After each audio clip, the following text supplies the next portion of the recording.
Hi, welcome to My Mini Addiction. I make and paint miniatures and terrain for tabletop gaming, and in this video I want to tell you about a little side project I've been working on this last week. But first I need to rewind about 3 weeks ago. I was introduced to a young man that had just joined his middle school D&D club. So his foster mom knew that my family played and that and he's also about the age of my daughter, so I wanted to introduce him to us. And so, we did and kind of talked a little bit about D&D, and he seemed like he was pretty excited about it.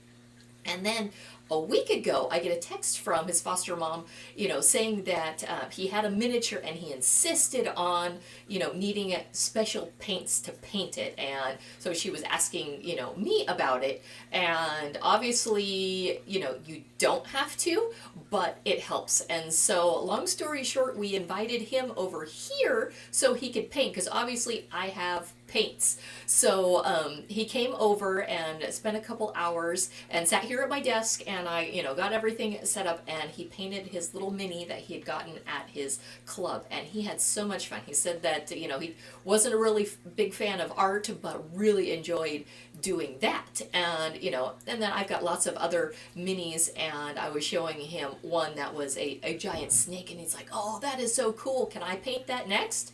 And so I was like, "Sure." So I gave him the snake. So he painted his Dragonborn for his club game, and then he painted this big snake. And so by the time he left, he left with his two painted minis. We printed out a stat block for, the giant snake, and then also I found out he didn't even have his own set of dice. He was borrowing dice from the school to play with, so hooked him up with a set of dice. And later found out that, he just had so much fun and just was going on and on about this and was so excited to go back to school and show all of his friends from the club. So then I was kind of wondering, what, I don't even, this isn't even my daughter's school, so I don't know, anything about this club, or, what they do or what they need or anything other than, it's middle school kids playing after school.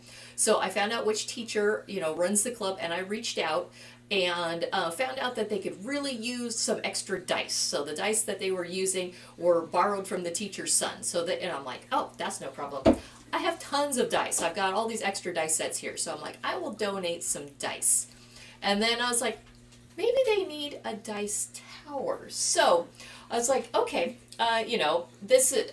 So I 3D printed, painted up a little dice tower for, them to use. And maybe, it can also double as a tower in their game, perhaps. And then I was kind of, as I was going to do that, I'm like, oh, what else? I didn't get any specifics besides dice that they could use.